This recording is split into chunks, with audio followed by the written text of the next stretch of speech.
What's up, EV Clan? Alex Espion here, and welcome back to my playthrough of Kirby Squeak Squad. Today we are taking on episode 4. Nope, not... I mean, it is episode 4, but we are taking on World 4, which seems to be a jungle world, which is good, which is pretty cool. Good to know. Interesting, because we have not... I discussed in the last episode, but, like, the past worlds have not really had, like, any sort of theme that I can... put my finger on. They all seem to be like pretty varied, which is good, but at the same time it's also like, well, if you're gonna have a game with worlds, the world should be like vastly different between them. I feel they should have something like separate them. They shouldn't just feel like the same thing over and over again. And the fact that there was no like real theming with any of the worlds, I felt didn't really help with separating them. But I'm glad we're getting more of a theming now, because the last few worlds have kind of just felt like, oh, plains, mountain level or water level mixed in there somewhere, but mostly just plains. So, I'm glad we are getting like a designated, this is a jungle world. It does look really cool. I like the aesthetic of it all. It is just more like plant life, which is so it's like similar to plains. It's not like a super different theme or anything for a world, but I do like that it's at least different. It's different enough, you know? It's different enough to the point where I can be like, okay, this is cool, this is a little change of pace. The last few worlds have been very plainy. It's been like fields and flowers and stuff, and like very typical first world type of things in video games with worlds, like what you consider to be like the stuff you'd find, kind of like theming you'd find in a first world. It's all been sort of that, and there have been like there were a couple water levels, I think, but other than that, I can't really think of a whole lot of like world theming in the previous worlds. But here we are with some actual world theming, which is good. I hope that the next couple worlds are more thematic, that they have more of a theme, because so far, in terms of world design, I'm not really a fan of this game. This is good. We're going in the right direction here. We got like a designated jungle world. This is really nice, assuming that it keeps up this theming of jungle. This will be good. This will be a nice world, nice to look at. It's looking pretty good so far. Like I said, I like the whole jungle aesthetic, but I'm just hoping they stick with it, because they've like established aesthetics for like level theming in previous worlds, but they haven't like really stuck with them. And that is like one of my big gripes with this game so far. Good game and all, but wish they stuck with the level theming a little bit more. Because I thought that the last world was going to be like a water world, and it really was not that. It was like a world with a couple water levels, but otherwise it just sort of felt like the first and second world again. So, assuming that they stick with this jungle theming that they're using in the first level, I think I'm going to like this world. But that is assuming that they stick with that theming, and so far they have not. They've established like level themes, and then just like thrown them out a couple levels later. They've been like, okay, this is a water world, here's a water level, and then they just like don't do any more water levels. So hopefully it just sticks with the theming, because this is some really nice level theming. This looks really good. I like the aesthetic of all of this, but I just don't know if they're going to stick with it. So hopefully they do. But we're going to grab this cherry. We're going to go down past these Shatzos. I know their names. I think that I'm glad that Kirby... A lot of Kirby enemies, I feel like I learned their name from like the Kirby Star Allies, like guest star allies type of thing. I do like that Kirby enemies are sort of like, they have character to them, you know? Like, they sound like a character, not just like an animal, like an enemy, like a thing that you run into every day. Like, it's not just like, oh, here's a dog, or here's a cat. It's like, this is Sir Kibble, or this is Blade Knight, you know? Like, they sound like distinct creatures. They don't really sound like animals, like everyday creatures that you run into. Like, there's a difference between, like, a Goomba and a Koopa versus, like, Sir Kibble and Knuckle Joe. Like, Sir Kibble and Knuckle Joe are enemies that sound like distinct characters. Meanwhile, like, other games have enemies that are like Bokoblin, or Keese, or Goomba, or Koopa Troopa, which are obviously, like, not distinct names. Like, the names of the enemies in Kirby feel like actual, like, names, which is interesting. Like, they feel like titles. Like, it feels like every enemy is distinct. There's not really, like... It feels like there would be only one of them. Even though there are, like, tons of them, it feels like they are their own character, you know? Like, there are tons of Sir Kibbles, but Sir Kibble just feels like a character's name. Like, a character with a title, you know? But, we're just... So far, they're sticking with the jungle aesthetic. I like that. We're gonna go through all these blocks. I like these sections. It's very satisfying to just, like, go through all the blocks. Like, listen to the breaking sound. I feel like the breaking sound has changed throughout Kirby games. I don't remember it being that satisfying in Star Allies. Like, it was satisfying just to watch, like, all the blocks. Watch you just, like, shred through all the blocks with, like, a weapon. But I feel like they weren't making that satisfying of a sound in Star Allies. I feel like it didn't make that much sound at all, actually. I feel like in the newer games, they just, like, toned down on the intensity of the sound design of the blocks. Like, now it just feels like, you know, you're breaking blocks. Like, with this, it feels like you're shredding through blocks the way they designed the sound. It's like a very intense breaking sound. In future games, it's just kind of like, oh, you're breaking the blocks. Like, I feel like they toned down the block breaking sound tremendously in future games. And it still is satisfying in future games, don't get me wrong, but, like, in this game, it is especially satisfying because you break the block and then it's like... It is, like... It is just, like, so intense. You really feel like, dang. Like, I went ham on that block. I took that block down. It is very satisfying in this game. It's satisfying in other Kirby games, too. Yeah. But, like, in Kirby games from the past, like... Kirby games from the past.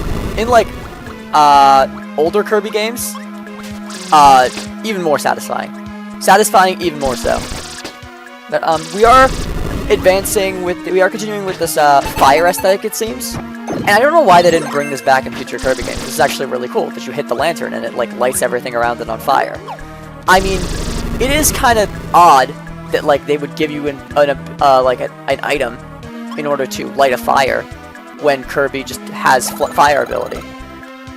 Like, it is kind of strange that they give you, like they place these lanterns around for the purpose of creating fire by hitting them, when Kirby can already create fire by himself if he just has the ability.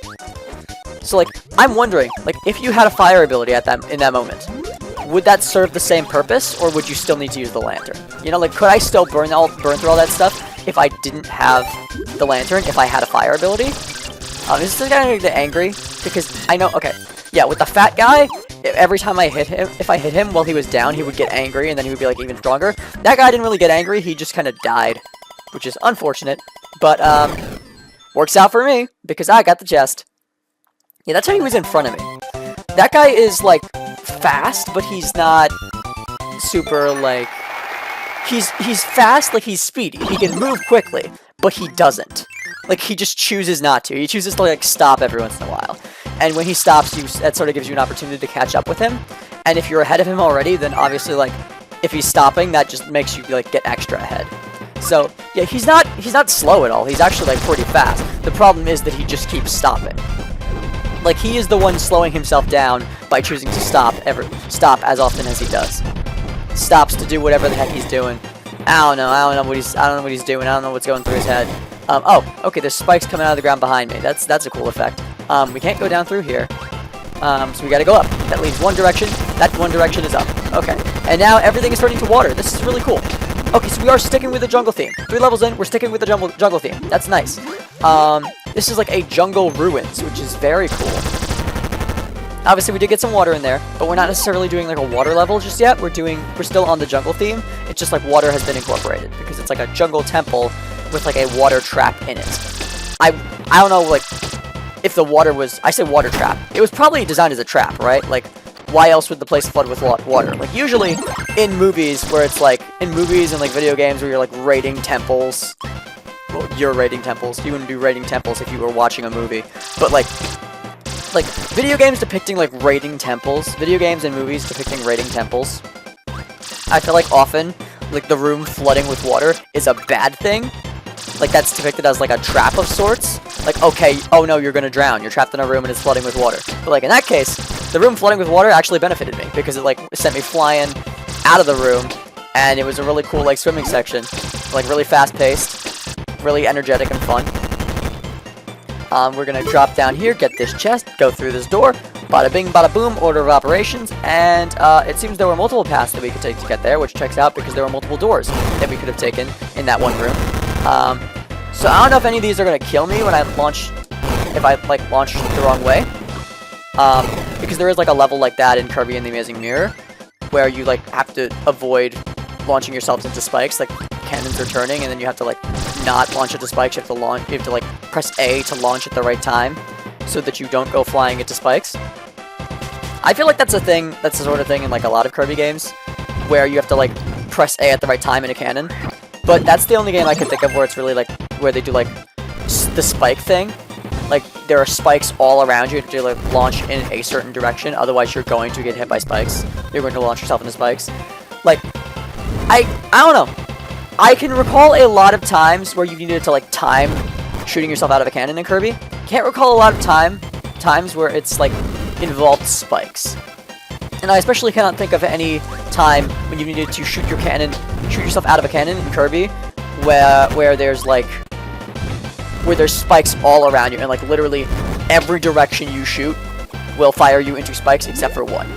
Like maybe you've had to shoot yourself with a cannon, like, and maybe you had to time a cannon shot before to avoid spikes. But I don't think there have ever been like that many spikes you needed to avoid, to the point where there's only one possible direction you can shoot to be safe. Shoot yourself to be safe. I don't think that's been a thing in any other Kirby game. Like when I see cannons and spikes, that is what I think of. That one part in Kirby and the Amazing Mirror. Never played Kirby and the Amazing Mirror, but I did see a playthrough of it. I believe I talked about this before. I've been watching a playthrough of Kirby and the Amazing Mirror recently. But we did catch up to the UFO guy. We just can't pick up the chest because our inventory is very full. So we're just going to give ourselves a sword. I wanted to rock out with the fire ability for a little bit, but we need to clear up that inventory. I'm calling it an inventory like it's freaking Minecraft, but it's not. It's actually just my stomach. I don't know if your stomach qualifies as inventory, but I guess you do put stuff in there, and your inventory is like the stuff that you have, right? So I suppose what's inside of my stomach would be considered my inventory, technically. We don't need to go in this castle, because we don't need to chase anyone in there, because UFO guy did not get the chest from me. So we're just going to go straight to the end, and gotta go bada bing, bada boom. We could have shot into that tomato, but we missed, because I didn't time it correctly. Because I don't honestly care about timing it correctly, because this game is pretty easy, so it's not like I really need the healing in between levels. Like, in some cases, obviously, the healing would have helped a lot, but, I am seeing there's 4 hearts there that we can get, so I don't know how we're progressing, in terms of getting all those hearts. I don't know if we'll be able to get all those hearts before we end the game. This is a ladder. It looked like a ladder for a second. No, it's just sort of like a frame.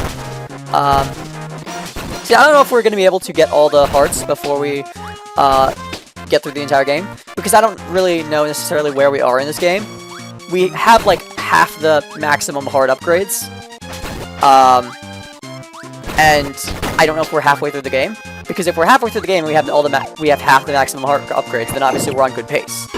But I don't know how I'm getting the maximum heart upgrades. I think I'm getting them out of chests, and I don't know if I've like missed a chest that had one in it, because I have missed a few chests. I try not to, but I have missed a few chests, definitely. Have I like missed any grand, like any of the? I'm just gonna call them grand chests, because like they look like regular chests but grand. I'm sure that's not the name, but that's what I'm gonna go with, because grand chest sounds kind of cool. And we're gonna go down this door, because this door looks like a really cool bonus door. These guys are gonna give us sword, but they don't need to, because I already have it. I say as they whack it out of me. Should have spent less time talking and more time beating their butts. So we cut the chain, and nothing really happened. So off we go, I guess. Neat little bonus room that didn't really give us anything, but that's fine. It's neat nonetheless. Did get sparked. That's kind of cool. If I cut this down, will it drop? No. It did not drop the thing. It did not drop anything. Will this drop? No. What is the point of cutting all these chains? Am I just being a nuisance? Is that the point? Like, just so Kirby can be a nuisance to everybody involved. Everybody, like, oh, you spent 5 hours putting up that chain. Guess what? Cut it down. It's like there's no point to cutting these besides to annoy anyone who put them up. Like, whoever was the architect, I don't know if an architect is even like, yeah, I guess architect would be the person who cuts down who like puts up chains to make sure that the building stays up. I'm assuming that's what they're for. So like, they're for like structural support, I'd imagine. The chains, because like I don't see any other reason why a giant chain would be there, running from the ceiling to the ground. Besides like, oh, structural support. It's probably like the ceiling is like large and able to hold up the ground because the ceiling is attached to like something that is heavier than the ground, and like I guess it would be attached to like the ground below it, right? Because like if it was attached to the ceiling and holding up the ground, that would mean that it couldn't also be attached to that ground, because if it's attached to the ground only, then it's not holding up the ground, it's just falling. You know, like if the ceiling is only attached to the ground it's holding up, then it's not being held up by anything, because it can't be held up by what it's holding up. So therefore, it would just kind of fall down. So I'm guessing that since oh, bubble monster, cool. This guy will give me bubble ability. I like bubble ability. Bubble ability is really cool conceptually. Don't really know how I use it because I like hoarding things, as you can probably see by the bottom of my screen. And this is so like my stomach is full enough already. Okay, I have lost my ability. I'm gonna go for Spark now. We're gonna go for Spark. This guy isn't really trying to attack me, which is great. Oh, okay, we got like a shooting out electricity all around us type of thing. That's really cool. That's not in like any other Kirby game that I'm familiar with. Come down, come down, come down. Please accept your death, accept your death, accept your fate. Okay. He's just sort of like flying around pretty peacefully actually. But I'm dead. But I'm dead regardless. Okay. Where do I start back? Where do you put me back? You put me back right here. I don't really know where this is in relation to where I just died. But I'd imagine it's not too far back. No, it is not. Because I remember just breaking that bomb block and coming right back in here. And coming right in here. So, back to Bubble Dude. Like I said, bubble ability, very interesting conceptually, because you get to like use the you get to like, oh, hello. You get to like take advantage of the bubble mechanic in order to like make your own power-ups for later, like very cool. But at the same time, my stomach is already full enough already, without me making my own power-ups too. So I don't really need that. I don't really need bubble ability just because like my stomach is already full enough without me making my own bubble copy abilities and like bubble mini Kirbys myself. I don't even know if I can make bubble mini Kirbys with bubble ability. And imagine you can. I'd imagine that like it's just for making bubbles that hold copy abilities and stars, because like what enemy would you bubble to make an extra life? Like that doesn't really make any sense unless you like ran into like Shadow Kirby or something, and then like maybe you could bubble him to get an extra Kirby, because it would make sense that like Kirby would give you Kirby. But okay, let's not fall down that tiny hole. Are there any more tiny holes? Oh, they would like, okay, yeah, there are some more tiny holes. Anything else hidden behind these blocks besides tiny holes? No. Okay, so we're gonna go right down here. We're running a little low on health. I would love some healing right now. Can I go down here? Yes, I can go down here. Is there healing in any of these barrels? No, but there is a little mini Kirby that we can combine with this mini Kirby, which we can then combine those two mini Kirbys with this mini Kirby to get a big old Kirby, a big old 1-up, extra life, extra Kirby, let's go, and some meat, just what I was looking for. I mean, not actually meat, I wasn't really particularly looking for meat, just any food. I mean, when I say just what I was looking for, I mean, it's food. That's good. Glad that I found that. Glad that I found food of some sort. Food of any sort was what I was looking for, frankly. But I can't get that chest up there. I'm wondering how I can. I don't seem to be able to from this angle. So I'm just going to go back through here and go find a door that leads me elsewhere, because that is clearly not the right way to go. We can go back down here, and I believe, yeah, this leads us back right back to where we were. Here's another fire guy. That's the fire guy I got my ability from. My fire ability that I used to fight the boss, but now I have a fire ability, so I don't need to swallow him again. What is that? What is this? Oh, hello. Oh, that's cool. He's got like a camouflage thing to his cape. Why can't I do that? Maybe I can. And I just like didn't notice. Like when I get his ability next time I gotta try like doing that camouflage thing, because that looks really cool. But there are just so many abilities in this game. Like it's almost overwhelming, because I want to like give all of them a solid chance to like to have use from me. Like I want all of them to receive some use from like a decent amount of use from me. I want to give all of them a decent amount of use, but I just don't. There's so many of them. But, like, now I'm using fire ability, because, like, I haven't really used fire ability yet for, like, a long period of time. And that's pretty cool. But then I run into Biospark, and I'm like, oh, but there's more stuff I want to try out with the ninja ability. So, like, it's so hard to, like, give all abilities their due time. I feel like it's just so difficult to, like, give everyone a solid chance and, like, use everyone fairly equally, just because, like, certain abilities are just, like, easier to find than others. So you end up with, and also there are just so many abilities, right? So you end up with duplicates. You end up with running into enemies that have abilities you've used like 100 times before, and oh, you're back again. Okay, so now we have like fire erupting from the ceiling. Looks pretty cool. My fire got eaten by that fire. Can I eat this? Is this something I can eat? No, not necessarily. I mean, yes, it did go into my stomach. I suppose that is what eating is. Swallowing, and then swallowing something that then goes into your stomach. I suppose that is what eating is. Oh, look, more fire. So we're just going to burn this guy. We're going to continue to burn him. He thought he knocked the fire ability out of me, but guess what? I had another one. So get wrecked, boy. Continue to burn. Watch me burn. Watch me burn, burn, burn, burn, burn. Just cycle through all the burn songs. I want to watch the world burn. Got the gasoline. We are getting demonetized. Everyone get me. Like, okay. Burn, obviously, I think, honestly, heavily underrated FNAF song. Chemicals, chemicals, chemicals, soak my bones. Chemicals, chemicals, chemicals, soak my bones, my bones. Fumes leak propane from my brain. Strike a match and pour the gasoline. Watch it burn, burn, burn, burn, burn. Watch it burn, burn, burn, burn, burn. Watch it burn, burn, burn, burn, burn. Watch it burn, burn, burn, burn, burn. Let's go with Spark. Yeah, like, Burn as a FNAF song is just, like, fantastic. Honestly, it's just as a song in general. It's kind of a bop. It's like if William Afton was, like, watching way too much Mean Girls the Musical. Like, if William Afton got really obsessed with Regina George. It's great.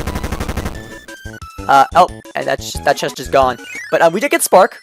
I do want to use Spark a little bit more, because I just realized that, what did I just realize? Brain fart, hold on. What did I just realize? I just realized that you can send, like, little electric shock waves over the ground with Spark, which I didn't know you could do before, which clearly means I was not using this ability a whole lot. Obviously, I saw it in the water world, but I thought that was just, like, an effect of the water. Like, I thought it was just... Oh, wait. What? So now I can't do it. Okay, now I'm confused. Because before, it was sending shockwaves out into the ground. When I, like, hit the ground with Spark, I said, oh, okay, what is that? What is going on here? Because before, it was like, what just happened? Oh, I'm so confused now. How does this ability work? Because before, it was sending out shockwaves when I hit the ground with it. And now it's not doing that anymore. And then it started, and then suddenly, like, it started making a shock around me without doing the orb. Like, there's a circle of electricity around me, right? Oh my gosh, okay, what is happening here? So now there's a bigger circle of electricity around me that looks like more intense. Like, yeah, now it's got, like, spikes to it, where before it didn't. Like, it looks significantly more spiky of an orb. It looks like a more aggressive, plasma orb. Spark orb. I don't even know. Like, it's interchangeable in Kirby. Anyway, so that was a very short level. That was literally just, hey, you entered a level. Hey, here's some food. Hey, you're done. Like, the shortest level in Kirby history. No, probably not. There are some short levels in this game. That is something I will say that, like, I don't understand. Like, some of these levels are just, like, so short. I'm like, what was even the point of that? Like, I walked down, like, one hallway, and here we are. Yeah, like, is it because we're over water it acts differently? Okay, so that time, you see there was no... You saw, right? There was, like, electricity coming out of me, but there was no orb. Like, usually, you press it, and there's an orb of electricity coming out of you. But that time, it was just kind of, like, electricity coming out in, like, two directions. And I don't really know what's triggering this different behavior. Because, like, okay, compare this orb. Oh, see, look at that. There's no orb. There's no orb. Why was there no orb there? How come that electricity was not an orb, but then suddenly it started appearing electricity as an orb? Like, it was making electricity that was not an orb, and then it turned to electricity that was an orb. Oh, hello! Oh, hello, Mr. Science UFO Man. You got a giant bug now, huh? Ah! It's eating me. Okay. How do I fight this? I'd imagine I need an ability that has more range to it, because I don't like having to get all up in his face to hit him, because if I'm all up in his face, then he can hit me too. So I don't think Spark is the strat for this. I'll be honest, I don't think Spark is the one. I don't think Spark is the right move. I think in future Kirby games, I don't know if it's Spark or Plasma, but it's one of those abilities where you could just like shoot electricity out. Can you do that in this game? Oh wait, can you? You can charge it up? Can you charge it up? Oh, okay, you can charge it up, but then you can't shoot it. Okay, so that is cool. It does have that like oh gosh. Okay, it does have that mechanic in this game. That mechanic is in this game where you could just like charge it up by walking back and forth and like generating static electricity, but you can't actually like you can't actually like shoot it back out in the form of like a projectile, which is probably the best part about Plasma and or Spark or whatever it's called. So you know what? Let's go for Tornado, because Tornado served me well in the last boss fight. Kinda wish I could use Tornado for like an actual level. Get some more, because I've already used it for a boss, and it did pretty well on the last boss, so I'll use it again. But like, I used it for a boss, I'm not really seeing it in the levels. I did see like one enemy that gave Tornado, I think. But this guy, honestly, so he's been multiple bosses so far. He was the boss of the last world, and he's the boss of this world too. Unless there are multiple UFO guys, but I doubt it. So that's interesting, because it's not like he's all the bosses in the game, because there was like Miss Mole. That's the name of the mole, is what I found out. Tornado was already doing pretty good on Krakow, but it seems to be doing like even better with this guy. Like Tornado in this game, just putting in work, not gonna lie. Putting in a decent amount of work. His arms are gone. I have cracked open both his arms, and I want my Tornado ability back, please. Please get that back to me. Thank you. And then we quickly use Tornado. While we still have invincibility frames, and we've we've destroyed his mouth as well. So I don't know how this big bug thing is even going to attack me. Is it just dead? Is that just it? Wow, that was so much easier than Krakow. Let's throw out something so that we can, let's throw out Tornado ability. Can we not? We cannot do that? Okay, let's use Metal then. Metal is like, I don't want to use Metal. Metal just seems so cheap. Like, you just put it on and then you just can't be hurt. It seems like such a cheap way to get out of things. I don't want to use Metal all that much, because I don't know why I'm stockpiling it in my inventory if I don't plan on using it. Oh, also, in the last episode, I did ask about like spray paint and what it does, and I was like, oh, why is what in spray paint you use it in Kirby and the Amazing Mirror? I think you're supposed to use it to color your Kirbys, but in this game, there's only one Kirby, so like it made sense in that game why there's spray paint if it colors Kirbys, but in this game there's only one Kirby, so it's like, would it allow you to color one Kirby still? Like, I didn't understand the purpose of spray paint, because I thought that in Kirby and the Amazing Mirror, it existed because there were multiple Kirbys, so that you could, like, customize Kirbys, and I was wondering if it was the same way in this game. As it turns out, that is how it is in Kirby and the Amazing Mirror, and that is how it is in this game, too. So, apparently you don't need multiple Kirbys to customize your Kirby color, because we have just one Kirby in this game, and we can still use the spray paints to customize our color. So here we go. My brother told me this, by the way, so shout out to him, because he's actually played this game before. We're gonna go with a lavender Kirby, because that's just, it looks nice. My favorite color is purple, so that's cool. We're gonna go with a lavender Kirby, just mix it up a little, because Kirby's always pink, you know? Like, the Kirbys that you run into in Kirby games can vary in color, but like, the Kirby you play as is always pink, unless you're playing as Kirby in Smash, in which case you can change it, but like, it's nice to be able to color Kirby, mix it up a little. Like, don't get me wrong, I like Kirby being pink. I have no problem with Kirby being pink, but, like, mix it up a little. Just for the sake of being a little different for once. Let's go with lavender. But, anyway, that'll do it for this episode. Make sure to like, comment, and subscribe. Eevee Clan, and this is Alex Espion, signing off.